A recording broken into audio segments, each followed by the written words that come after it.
Prueba de que Margaret Thatcher tenía razón. Decía, si quieres que hablen de algo, pídanos a los hombres. Si quieren que se haga algo, pídanselo a las mujeres. Ahí está. Bueno, les agradezco porque también a la NEP me han permitido aclimatarme. Yo ayer en la mañana partía de La Paz, más cerca del cielo, 4.000 metros del aeropuerto, el único lugar del mundo donde Messi no ha metido ni jamás va a meter goles. Esa es la ventaja de jugar allá. Y me han permitido aclimatarme porque anoche nos llevaron a cenar aquí al volcán, al Rincón del Cielo, 1.600, 1.700 metros, una espectacular vista de la hermosa ciudad en la que muchos de ustedes viven. Y hemos ido acercándonos, entonces estábamos de La Paz a 4.000 metros, ayer a 1.700 y ahora ya no estamos en el Rincón del Cielo, sino en el cielo de lo que es la movilización de la sociedad civil para buscar soluciones. A ver, quisiera acá hablarles sobre lo que están buscando y pretendamos que queremos ir al cielo del desarrollo, del bienestar y de la prosperidad. Uno, para llegar al cielo, necesita que el avión tenga las alas alineadas. No sirve de nada un avión donde la ala pública está cerca de la cabina y la ala privada está cerca de la cola. Ese avión no despega. Hay que buscar ese alineamiento. Hay que estar consciente que los aviones despegan con viento de frente. No hay que tener miedo a la oposición política, a la prensa que fiscalice, a la institución independiente que acote y le ponga límites al poder. El buen avión despega con viento de frente.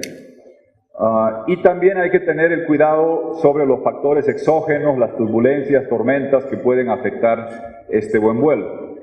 No vengo a dar recetas, no cabe ni corresponde. Un periodista me decía los desafíos de Bolivia y cuando explicaba cuánto gas exportamos, y le decía que el mayor mérito del actual gobierno es mantener las válvulas abiertas y los vecinos, Brasil y Argentina, nos compraban 5 veces el volumen a 5 veces el precio por la bonanza china y llegó una gran cantidad de exportaciones. Esa no es la realidad acá.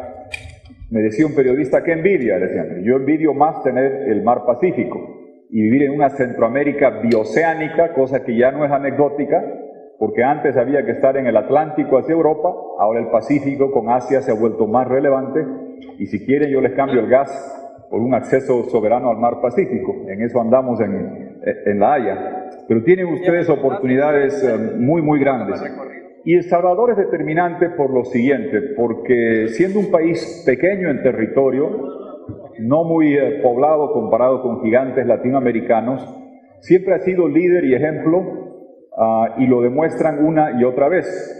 Con don Vicente Fox en algunos seminarios él hablaba sobre la relación compleja que tiene ahora México con Estados Unidos y decía, los mexicanos somos chiquitos pero picosos. Claro, mirando a Vicente decir eso, uno dice, ¿chiquito quién? Y considerando la envergadura de México, pequeño cuál. Ustedes sí que son un país chiquito pero picoso, líder de Centroamérica, y creo que en este momento, dada la coyuntura de potenciales cambios que van a llegar del norte, de potenciales implosiones de proyectos políticos caribeños que viene del sur, El Salvador puede jugar un rol mucho más allá de su dimensión, liderando o ayudando a liderar el cómo este avión de desarrollo que ustedes tienen enfrenta las turbulencias que se va a enfrentar. Entonces voy a desarrollar, si me permiten, esos 3 temas. El tema, como veo, la situación interna, los shocks externos que pueden venir y sugerencias para la navegación. Primero, en el tema interno. Es una realidad que en nuestros países más del 90% de la discusión en campaña política gira y versa sobre empleos, en campaña. Cuando llega la gestión de gobierno, gran parte de la discusión gira y versa sobre cómo atacar los síntomas del fracaso de no haber generado empleos. Y esto lo dijo Beatriz Paredes, una destacada política mexicana, la primera mujer que fue jefa del PRI, y yo se lo volví rima. Dice, cuando no generamos empleos, ¿cuál es el problema? La rima es informalidad, criminalidad y movilidad. En países como los nuestros, con población joven, cuando no somos capaces de concertar políticas que atraigan inversión, que generen empleo, nos pasamos buscando respuesta a los síntomas. a la gente que no tiene reglas claras y prefiere o es empujada hacia la informalidad y no participa de la economía formal. Movilidad, migrar, irse a Estados Unidos, irse a España, en el caso de mi país a España, Argentina, algunos Estados Unidos, buscando fuera los empleos y oportunidades que adentro no somos capaces de proveer. O criminalidad, cuando la persona joven, inquieta, emprendedora, no tiene los mecanismos para canalizar ese ímpetu, pues termina cayendo en manos de la criminalidad. Y después nos pasamos con programas, y yo he estado aquí varias veces, y viene la mano dura, y la mano súper dura, y la mano recontra súper dura, pero estructuralmente lo que falta es lo que ustedes están buscando, que han puesto como slogan de esto, los empleos que se debe generar estructuralmente. Y evidentemente falta la discusión, que es más aburrida, sobre cómo se crean las condiciones de seguridad personal, de seguridad jurídica, de estabilidad, de dar la certidumbre, la previsibilidad que dicen ustedes. ¿Cómo se evita, menos mal ese término que ustedes lo dicen, la última columna de Oppenheimer lo refleja, esta enfermedad patológica que es la tramitología, donde damos todo el poder al burócrata en desmedro del que quiere trabajar y producir? Esa discusión es más aburrida. Y mañana voy a un directorio de la Fundación de Libertad con el destacado y admirado Mario Vargas Llosa, y recuerdo que una vez en un evento él decía, fíjense que en América Latina yo tengo mucha competencia, porque el realismo mágico, decía, no lo dejamos a los escritores, lo volvemos realidad. Tenemos personajes gigantescos. Él hablaba Fujimori, Menem, Lula, Chávez, y sin embargo nadie conoce un político suizo. Pero en campaña todos prometemos ser Suiza, pero nadie conoce un político suizo, porque allá tienen los sistemas. Bueno, celebro lo que dijo el presidente, que Salvador progresa en el doing business. Eso que no es atractivo como discusión o tema de debate, pero que los temas como los que señalaba Dafne, de hacer, perdón por usar el nombre de las magistradas, pero lo que señalaba de la importancia de la ley de procedimiento administrativo, que parece engorroso, parece que no tuviera realidad o conexión con la vida cotidiana de la gente, pero en Bolivia la hicimos y la explicábamos con propagandas que mostraban las colas para sacar título de bachiller, carnet, brevet, pasaporte, cualquier documento, registro de empresas, y son colas interminables, y uno recibe el vuélvase mañana, versus tener silencio positivo. Vuélvase mañana quiere decir vuélvase con dinero, versus el silencio positivo e invertir la carga para que el burócrata tenga el reloj en contra y no el que está en cola haciendo los trámites todo el tiempo. Mientras más largas son las colas, y eso lo muestra Venezuela, para hacer inversión, para generar desarrollo, terminan siendo más largas las colas para recibir la dadivosidad de unas bolsas de comida como son en Venezuela. Largas colas para generar inversión y desarrollo terminan en larguísimas colas para recibir un poco de caridad populista que busca retener a bolsones económicos, como es el caso de Venezuela. Esto es lo importante trabajar en ese marco, y creo que ustedes han hecho una agenda muy completa acá. Me atrevería, y al final quizá haga una sugerencia, de destacar un tema que está sobre la mesa en épocas de turbulencia. Cuando hay turbulencia hay devaluaciones. Cuando otros países devalúan y uno no puede, lo vivimos en Sudamérica con Argentina, la válvula cambiaria no está para hacer una suerte de paliativo, pues vuelve más imperativo el tener pactos fiscales de largo plazo sostenibles, porque uno no tiene el recurso de buscar amortiguar la pérdida de competitividad vía la devaluación. Y en Argentina, cuando no hubo salida, la salida fue la debacle, que era el default con la devaluación combinada, y fue tremendamente costosa. Eso como punto de observación sobre el tema del marco macroeconómico. Es indudable, y ustedes lo han señalado, que van a seguir conversando sobre desafíos hacia adelante. El gobierno tiene enormes desafíos, todos los gobiernos tienen, no en AICES, sino en ICES, infraestructura, salud, educación, seguridad, más cargado a seguridad para ustedes que en otros países. Esos son desafíos constantes del ala gubernamental, del ala estatal. Una situación donde no hay ni lo uno ni lo otro. Es como una cabina de avión sin ninguna de las alas. Y yo sé que en mucho de esto hay discurso, y hace tiempo que hemos aprendido qué es el discurso. Recuerdo que iba a Venezuela y se hablaba del tema que esto es de derecha o de izquierda. No, esto es de derecho, el derecho a pensar diferente sin ir preso, el derecho a criticar abiertamente sin ser amordazado, el derecho a prosperar y avanzar sin depender del Estado, y con el corazón a la izquierda para ayudar al que más necesita de parte del Estado, con salud, con educación, con los programas de seguridad social, que es lo que se necesita. Más allá de la parte económica, les va a parecer, quizás no van a compartir plenamente lo que voy a decir, pero lo digo con envidia respecto a, más allá de estas plataformas económicas, institucionales, legislativas y de rol de los gobiernos en las salas, créanme que importantísimo es el tener libertad política. Yo no soy filósofo, soy ingeniero. En un país hay democracia si hay 5 condiciones, algunas las vi en la pantalla. Elecciones libres, justas y transparentes, donde voten todos una sola vez, que no voten los muertos, que no trasladen los votantes del día anterior, tener elecciones libres, justas y transparentes. Segundo, tener instituciones independientes. Y yo sé que muchas veces se dice, tenemos polarización, tenemos debate. Es mejor la polarización que el autoritarismo sin oposición, sin instituciones independientes. Créanme, es frustrante quizás, pero es clave tener esas elecciones libres y transparentes, instituciones independientes, luchen por ellas siempre. Celebro lo que han hecho acá. Venezuela otra vez muestra que con un poder judicial y una sala constitucional uno puede castrar y cerrar funcionalmente un Congreso con 2/3 de oposición. Es la mejor demostración de forma abusiva de cómo se puede hacer eso. Elecciones, instituciones, prensa libre. La presidenta de Brasil decía, prefiero el ruido de la prensa libre, no la gráfica, sino el ruido de la prensa libre, antes que el silencio de la dictadura, haciendo el símil entre prensa libre y democracia, que es esencial. Otro elemento, también poder hacer oposición. Créanme que lo de hoy es admirable. Lo que hemos visto acá en mi país no pasa y en Venezuela jamás. De que en un foro se pueda congregar y escuchar voces de oposición, y no creo que ningún diputado que hubiera dado alguna crítica en la prensa sea arrestado al salir. Y después un gobierno que escuche y que venga y que converse.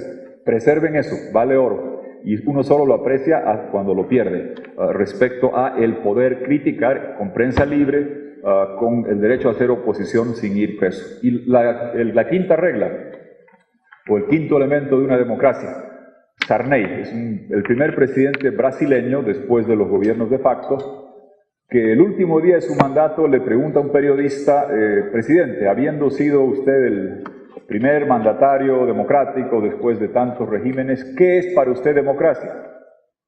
Sarney le responde, lo que hice anoche. El periodista intrigado mira, ¿qué hizo? ¿Escribió una ponencia? ¿Hizo un ensayo? No, hice maletas en la fecha establecida en la Constitución. Eso es democracia. Porque por definición en los regímenes de facto no se sabía la fecha de conclusión. Había que salir escapando, pero hacer maletas en la fecha establecida para un presidente, cosa que acá no está en discusión, no saben cuánto vale. Y se los digo viniendo de un país donde han cambiado la Constitución, han hecho un referéndum para intentar modificar el límite de 2 mandatos y no han perdido, les ganamos, se dijo que no, y ahora están buscando que la Convención Americana de Derechos Humanos, que protege los debidos procesos, juez natural, que protege a los ciudadanos de un gobierno como el que tengo en Bolivia, que nos viola esa convención todos los días, ahora, en el sumum del cinismo, aduce que el derecho a ser elegido es un derecho humano que le da el derecho a ser tirano y volver a postular por encima de la Constitución que aprobaron y que pidieron que votemos en referéndum. O sea que este pequeño componente de la democracia, de hacer maletas en la fecha establecida y no cambiarlas desde el ejercicio del poder, que es tremendamente dañino, es algo muy importante. Yo sé que ni siquiera está en el radar acá, pero no saben cuánto vale tenerlo y preservarlo. Paso a hablar rápidamente sobre turbulencias externas que se avisoran en este siglo XXI. Voy a tocar 4, tecnología, China, socialismo XXI y el señor Trump, y lo que significa lo que viene de Estados Unidos. Primero, tecnología. Escuché una vez una ponencia de Tom Friedman, que escribe el libro, su último libro, donde señala que el 2007 es el punto de inflexión. Y toda la gente joven, veo bastantes acá, ustedes saben y van a escuchar, estás creciendo en un mundo totalmente diferente que el que había antes. A todos nos han dicho eso, siempre, cuando hemos sido jóvenes, ¿no es cierto? Siempre nos han dicho, yo tenía un tío que decía, sí, estás creciendo de formas diferentes. Eso te van a decir siempre, no es tan verdad. Han cambiado un poquito las cosas. Mi padre fue a la universidad con la regla de cálculo, yo con la calculadora esa que había que hacerle codos y pegarle para que funcione. Pero esta vez sí que es verdad. El punto de inflexión del libro de Tom Friedman es el 2007. El 2007, cuando llega el iPhone, llegan los Androids, se hace la oferta pública bursátil de varias de las empresas, Twitter, Facebook, Google se compra YouTube, y la verdad es que el mundo hoy es tecnológicamente diferente, muy diferente. Cuando yo era joven, iba a la universidad, Amazon era un río en Brasil. Google era un locutor argentino gritando el gol del equipo. YouTube era en las películas el metro bajo tierra de Londres. Apple era el sello discográfico de los Beatles. Y yo cuando a mis hijas les digo eso, me dicen, ¿y quiénes eran ellos? El mundo cambió dramáticamente. Acá, cualquiera de nosotros, solo piensen, antes del 2007, si yo hubiese querido tener todo lo que tengo acá y venir a Salvador con todo lo que puedo hacer desde acá, hubiera tenido que traer a estas alturas ya un par de baúles muy grandes, ¿no? 3 cámaras, estoy ya con los chinos, me pasé a Huawei, 3 cámaras, una televisión de buena definición, filmadoras, cámaras fotográficas, computadora, impresora, módem, máquina de fax para enviar las comunicaciones, libros, todos los informes de Almagro tendría que imprimirlos y traerlos, y resulta que acá tenemos todo. Y cuando yo era joven, uno tenía que ir a los lugares donde estaba depositado el conocimiento. Hoy día el conocimiento, la información te persigue donde estés y está accesible para todos. Si hablan de políticas de desarrollo, un desafío interesante que escuché del presidente de Coca-Cola, que están haciendo en Colombia un experimento que me parece sensacional. Van a comprar los satélites para darle 4G en cualquier lugar del país gratis a toda la gente joven.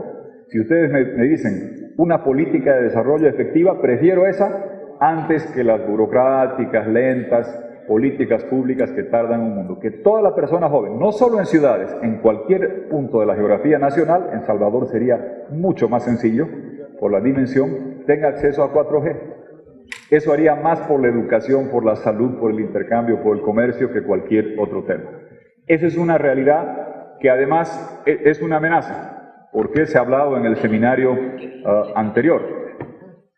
Extrañamente en Europa y Estados Unidos están haciendo lo que muchas veces hemos hecho en América Latina, echarle la culpa a otro. Nosotros éramos campeones para eso, echar la culpa a los gringos, a los españoles que nos han colonizado mal, a los europeos, a los chinos. Bueno, ahora allá están haciendo eso.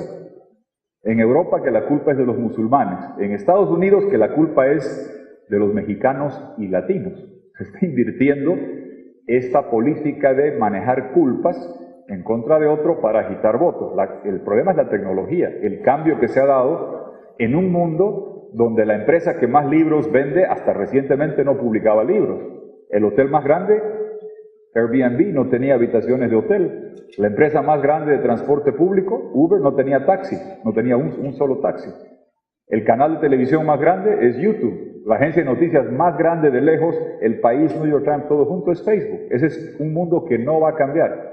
Pero lo que sucede en el mundo desarrollado, que echarle la culpa a la tecnología o a los robots, no paga tanto como echar la culpa a los latinos o a los musulmanes. Entonces estamos invirtiendo esto que se ha vivido. Segundo factor rápido que voy a mencionar externo de cambio, lo de China.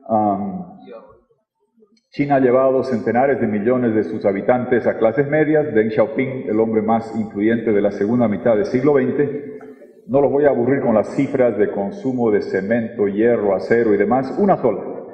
El chino promedio, en la última generación, ha pasado en su dieta, está moviéndose de carbohidratos, granos, arepas, pupusas, a carne, a proteína.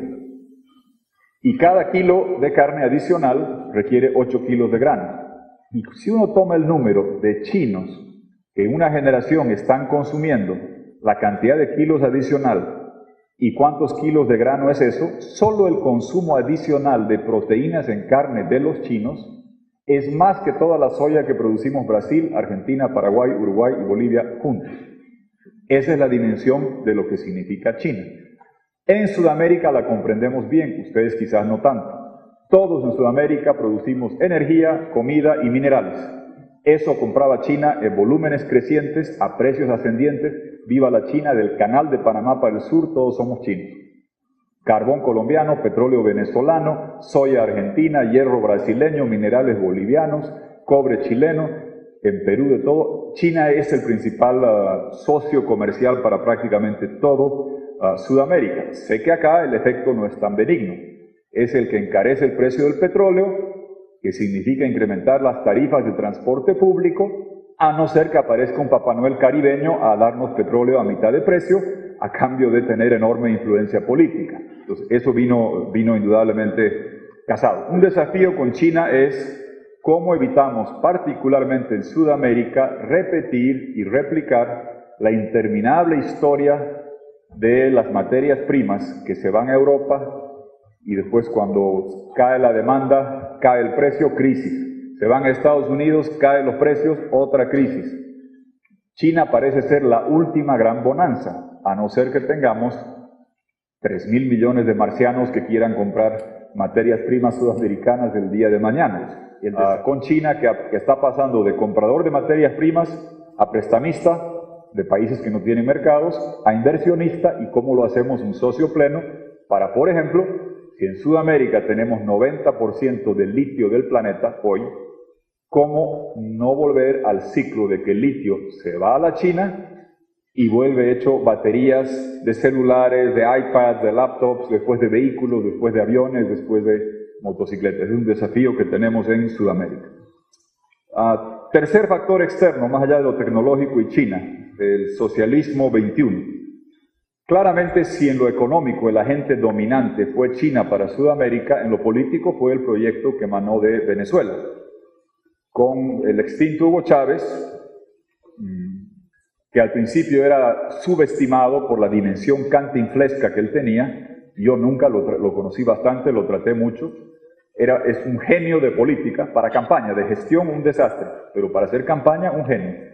Una mezcla poderosa de canal de noticias con canal de historia, con canal de comedia, todo mezclado con cadenas interminables y muy divertido y entretenido, que toma el poder en el cambio de siglo y que cuando el petróleo estaba bajo y no llegó la bonanza china, consolida su poder interno, ganando en Venezuela el poder con votos, con botas y con barriles. Primero gana con votos, hace la constituyente, licúa el orden establecido, le hacen un golpe militar con botas, desfenestra la cúpula militar, toma las Fuerzas Armadas para su proyecto, como hoy la siguen siendo, hay una huelga petrolera y toma una empresa corporativa estatal, la privatiza y la vuelve dominio de una sola persona. Ahí llega la bonanza china, 2003, llega el PT en Brasil, llega una pareja en Argentina y este proyecto se vuelve el más grande del hemisferio, 22 de 34 votos en la OEA, incluyendo la anterior insulsa Secretaría General, bastante insulsa, que estaba dominada por este proyecto, que se extiende y es destructivo. ¿Qué sucede?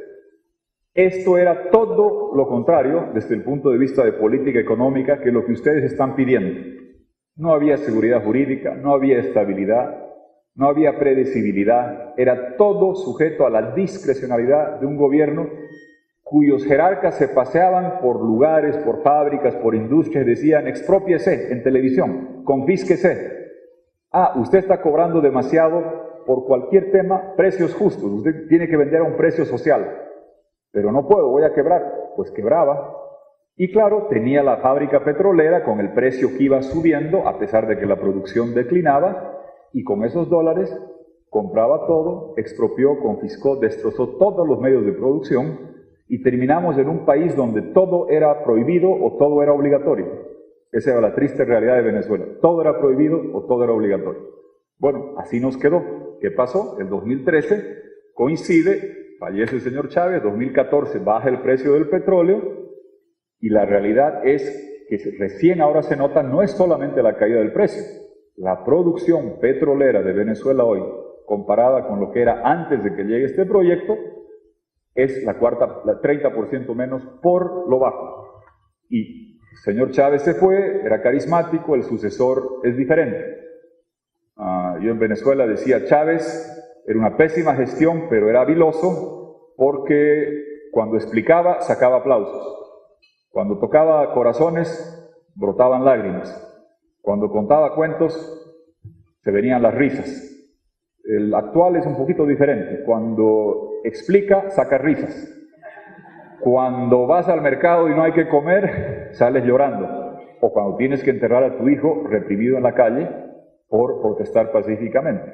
Y el aplauso me temo que va a estar reservado para cuando esté camino a una hamaca caliente en Cuba o a una celda fría en La Haya. Ahí es la única vez que seguramente habrá el aplauso. Es un desastre en todos los sentidos. Mire, la tragedia más grande de América Latina en la historia es lo que ha pasado con Venezuela. En medio de la década de la bonanza china, con los mejores precios de la historia, realmente hay que esforzarse, no saben cuánto, para destruir un país al punto tal que vemos hoy, en la situación que está. Se despilfarraron casi 20 años de ingreso petrolero, quemaron todos los ahorros, retiraron los derechos especiales de giro del Fondo Monetario, vendieron el oro, hipotecaron las reservas a los chinos, Citgo a los rusos, han hecho bonos con Wall Street a 20, 25 centavos por dólar, bonos de hambre con Goldman Sachs, han realmente destrozado total y plenamente ese país. Y hay una serie de distorsiones que no se comprenden a no ser que uno vaya allá para ver lo que es ese desastre. Yo preguntaba cuánto cuesta la gasolina en Salvador, o miré el cartel ayer. Lo puse en litros, más o menos, en litros, 80 centavos el litro. Pues quiero decirles, con lo que cuesta un litro acá, en Venezuela, ¿saben cuántos compro? No 5, no 10, 7.200 litros. Con lo que ustedes compran un litro.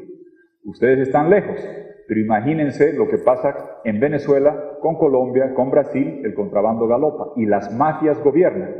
El mejor hedge fund de gasolina, de tipo de cambio en el mundo está en Venezuela. El dólar, si eres amigo de uno de los criminales cleptocráticos del gobierno, la relación es 1 a 5.500. Para que comprendamos, si uno va a un cajero automático en cualquier país normal y pide sacar en un banco $5.500, le deducen de su cuenta 5.500. Imagínense la magia de ser el Banco Central de Venezuela, y si eres amigo del gobierno, retiras 5.500 y te debitan $1 de tu cuenta. Ustedes, y ese país todo lo que consume es importado. El incentivo para ahí, ¿qué es? Llevarse los dólares, rompen la carta de crédito, no tienen por qué importar nada. Y ahí ven ustedes un país que regala la gasolina y al frente no hay harina, no hay azúcar. Es una distopía surrealista. Las mujeres en la cola para comprar un poquito de harina, un poquito de papel higiénico, si encuentran, marcadas como ganado. La hiperinflación está en más de 50% al mes. Les devora el poder adquisitivo en la cartera. En la tienda los anaqueles están vacíos. Al salir la criminalidad les roba todo. Llegan a casa, tienen que cocinar a leña en una petropotencia. Ha vuelto la malaria, ha vuelto la difteria. Entierran niños en féretros de cartón y comen de la basura. En Venezuela, que tiene todo lo que uno podía imaginarse para crecer, esa es la tristeza de lo que estamos viviendo. Ante semejante escenario hay protestas, y ante las protestas vino la represión. Y después vino en los últimos 2 años un golpe continuado muy efectivo. Estuvimos allá con varios expresidentes, diciembre de 2015. A pesar de todas las trampas y fraudes, la oposición gana 112 de 167 parlamentarios, 2/3. Ustedes saben lo que es mayoría calificada en un Congreso, cuesta mucho construirla. La teníamos con la oposición. Con eso se puede cambiar el género de Los Ángeles, es un poder legislativo muy grande. Pues, ¿qué pasó? En Navidad 2015 el gobierno copó el Poder Judicial, y el Poder Judicial emitió 50 fallos, la Sala Constitucional, es la que más hay que tener cuidado, emitió 50 fallos derogando todas las leyes, propuestas e iniciativas legislativas. Un Congreso debería poder legislar, fiscalizar, apropiar recursos, designar. Todo eso era derogado por los jueces, una tras de otra. La ley de la gravedad la derogaron. Después el revocatorio lo cancelaron, instalaron la Asamblea Constituyente con unas reglas comunitarias cubanoides, donde con una esmirriada votación conseguías una gran representación, y finalmente se robaron las gobernaciones regionales y ahora estamos en el final del camino. Veremos lo que sucede. En mi criterio, hoy en Naciones Unidas se ha tratado el tema de Venezuela, están quebrados, es cuestión de tiempo para que se venga un default, que les advierto va a ser el default soberano, la quiebra soberana más grande de la historia, es más grande que la de Argentina, y eso va a causar contagio. Si tenemos problemas en América Latina con la parte fiscal y bonos que se van a empezar a vencer, esperen que en Venezuela venga la quiebra, llegue el contagio, que es imparable. Mi país no tenía los problemas de Argentina, pero cuando en Argentina llegó Corralito, empezamos en Bolivia a ver gente en cola en los bancos, porque la gente ve en televisión algo y se pone nerviosa, y se va a castigar los bonos de Colombia, los bonos de Ecuador, los bonos de otros países, por el hecho de que están en quiebra, y habrá que ver si hay una salida negociada para recuperar la democracia, eso estamos tratando de que se tenga, o se consolida una segunda Cuba quebrada, destrozada en pleno año 2017. Ojalá que la comunidad internacional siga acompañando el esfuerzo para evitarlo. Paso a lo cuarto y último sobre el tema de Estados Unidos, lo que pasó con el señor Trump. Yo recuerdo que a Vicente Fox lo convencí de ir a alertar a los ciudadanos y hermanos latinoamericanos sobre lo que significaba el señor Trump. Primera vez que lo hice. ¿Por qué? Recuerdo que llegamos a una universidad en Fort Worth, ahí en TCU, me decían, usted, claro, siempre la pregunta es, ¿usted quién quiere que gane? Siempre nos han preguntado, ¿no? ¿Usted prefiere el demócrata o el republicano? Y yo siempre decía, primero no se meta conmigo, que yo con usted no me meto. Yo no escojo allá, usted no escoja acá. Pero segundo, yo quiero la licuadora, porque generalmente hablando, los republicanos estaban más abiertos a nuestros productos, no a nuestra gente. Trataban mal a los migrantes. Los demócratas, lo reverso. Trataban bien a nuestra gente, no querían nuestros productos, eran más proteccionistas. Bueno, resulta que el sueño mío se cumplió, pero en negativo. Conseguimos la licuadora de una plataforma presidencial que no quería ni nuestros productos ni nuestra gente. Una combinación poco usual. Y ahí está eso en curso. Recuerdo que en esta universidad en TCU me dijeron, por favor, no hay que decir nombres, entonces había que describir, y dije, me preocupa mucho TRUMP. T, traslado forzoso de 11 millones de latinos, incluyendo los del TPS, que van a ser deportados. R, remesas que se prometió que se iba a incautar. U, USA. M, muro, el primer muro en la historia de la humanidad que tenía que ser pagado por el afectado. Los soviéticos tuvieron la cortesía de pagar su propio muro, no pasaron la factura al otro lado. Y P, el proteccionismo, con esto del border tax y los aranceles y destruir los acuerdos comerciales. Ahora veremos qué sucede hacia adelante, pero creo que es un desafío que tienen ustedes. Concluyo con con algunas sugerencias más específicas sobre la base de lo que ustedes han puesto acá, sobre algunos de los temas que he mencionado en relación a los desafíos internos que tienen ustedes. A ver, es bueno apartarse, no es bueno seguir en el Titanic. Cuando el Titanic se hunde, no hay que esperar que se hunda para buscar salvavidas, de repente no alcanzan y nos contagian. Estar todavía asociado y vinculado con un régimen tan repudiado por su debacle económica, por la catástrofe humanitaria, por la represión sanguinaria, no es bueno. Es como algún amigo que vaya al club de alcohólicos anónimos o al club de rehabilitación de drogadictos sin ser alcohólico ni drogadicto. No, ¿para qué? Porque tengo amigos. Es sospechoso que uno vaya a esa clase de clubes. Es mejor alejarse de esto y evidentemente evitar cualquier contagio, porque el contagio es más rápido cuando venga la quiebra de Venezuela hacia los países que, ustedes saben cómo son los mercados, aparentemente tengan mayor vinculación. Y un consejo, lo hemos discutido con Luis, República Dominicana y Jamaica, sé que la deuda soberana de ALBA o de Petrocaribe han prepagado a Venezuela a 50 centavos el dólar la deuda contraída por el suministro de petróleo.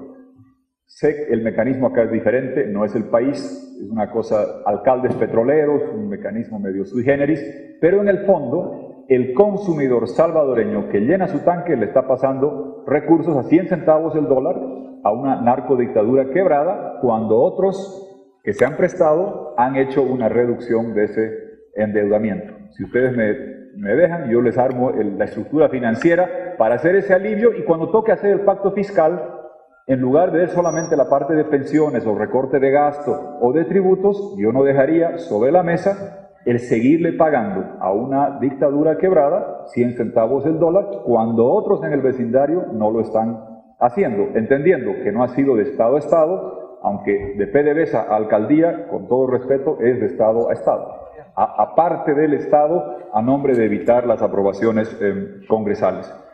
Mi segunda sugerencia en la parte comercial, migratoria, mire, el desafío es grande, no sabemos en qué va a quedar todo esto, se puede buscar un momento como Nixon va a China, ojalá. Trump tendría la posibilidad de hacer un nuevo acuerdo migratorio, comercial, quizás con diferentes cláusulas. Me temo mucho que lo que pase con México no se queda ahí.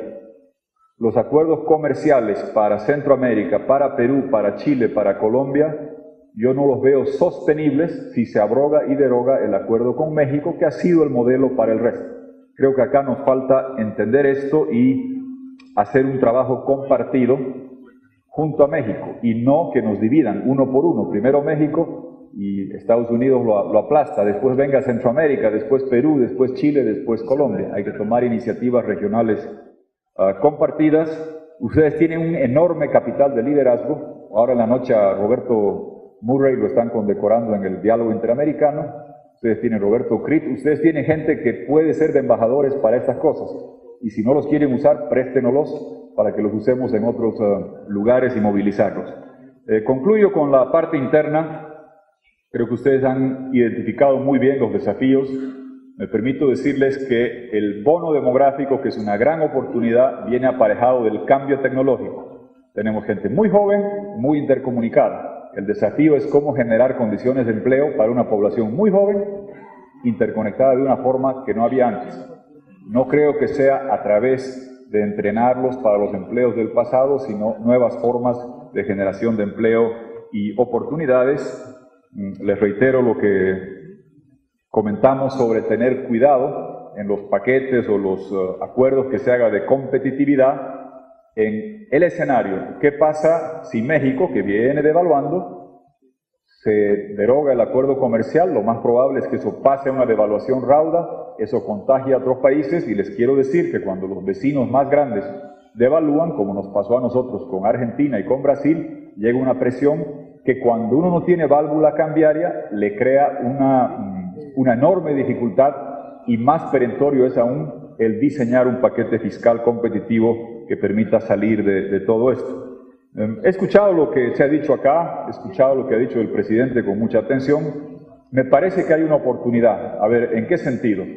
Se sabe las tablas de vencimiento, se sabe los shocks exógenos, y creo que hay una ventana de oportunidad donde quizá los actores políticos congresales estén dispuestos a hacer un acuerdo de largo plazo con el impulso de ustedes, en la medida en que los actores tienen el incentivo de decir: no quiero que esto me toque hacer si es que yo llego al gobierno. Y como en campaña todos creemos que vamos a hacer gobierno, puede ser un incentivo formidable el 2 años antes hacer algo que no estaría dispuesto a hacer en el primer mes de mi gobierno, y al final eso puede reventar en las manos. Creo que hay un incentivo en el manejo de tiempos que permite hacer eso. Les dejo un ejemplo. En Bolivia las mayorías en el legislativo tomaban todo: presidencia, vicepresidencia, comisiones, secretarías, ceniceros, ascensores, oficinas, todo. Entonces era todo nada y la guerra era cruenta. Se hizo una propuesta de cambio del reglamento para que la oposición tenga espacios en vicepresidencias, secretarías, en comisiones. Claro, pero ese rato nadie quería ceder. Entonces se votó que se hacía ese cambio y entraba en vigencia en el siguiente gobierno, donde todos pensábamos que íbamos a ser mayoría. Entonces uno estaba, o íbamos a poder ser de repente minoría. Había espacio para hacer esto. A lo que me voy es que es el viejo adagio en política de que yo quiero hacer esta reforma y apóyame, pero si tú eres gobierno me opongo. Que ese es tiende a ser normal, creo que se puede vencer considerando que hay una implosión caribeña que puede causar contagio en la debacle de Venezuela y cambios en el acuerdo migratorio y comercial que viene del otro lado. Les agradezco profundamente esta oportunidad. Les quiero decir que celebro haber escuchado las palabras de Luis, del presidente. Hay un libro que, como no van a leer, les voy a contar el final. Se llama Socavones de Angustia, una novela minera boliviana de mi abuelo, Fernando Ramírez Velarde. Murió joven, y como murió joven, a todos nos ponían el nombre Jorge Fernando, Luis Fernando, Jaime Fernando, esperando que alguien salga como el abuelo, y hasta ahora no pasó nada. Pero el personaje principal de esta novela minera, que trata con la explotación privada, la explotación estatal, la gente cree que es la bifurcación entre control estatal o de mercado, cuando el mensaje principal es que lo más importante es un profesor, no un minero, el profesor Lizarazo. Entonces, es una profesión digna, rescátenla, úsenla. He subido ayer al volcán, en Bolivia yo subo al Illimani. Si uno quiere ver el amanecer del desarrollo, prosperidad, como vivimos encuevados en la cordillera, uno tiene que trepar y subir. Uno sube hasta 6.500 metros, yo hasta allá llego. No soy loco, soy decidido pero no loco, voy con un buen guía, Bernardo Guarachi, pequeñito, voy bien amarrado. Y he aprendido que si uno quiere ver el amanecer de un nuevo día, hay que trabajar con el guía. Y si tienen un profesor, bien, que trabajen con el profesor que tienen ahora. Y claro que sí, es profesión muy noble. Y creo que hay la oportunidad, por los shocks que se vienen, de realmente hacer pactos mínimos, porque de lo contrario, si tardamos, pueden las amenazas del norte o del Caribe tomar más fuerza. Y para llegar a la montaña, he aprendido que se requiere pierna, pulmón y ganas. Para el desarrollo se requiere gobierno, oposición y sociedad civil, trabajando juntos. Para subir a la montaña hay que ir con una cuerda amarrado con los compañeros de la travesía. Felicito a ustedes porque realmente ENADE, este evento y lo que hacen, es una cuerda que vincula a gente del gobierno, a gente de la oposición, a gente de la sociedad civil. Mantengan esa cuerda fuerte para que Salvador llegue a la cima del desarrollo, del amanecer, de la prosperidad. Muchas gracias.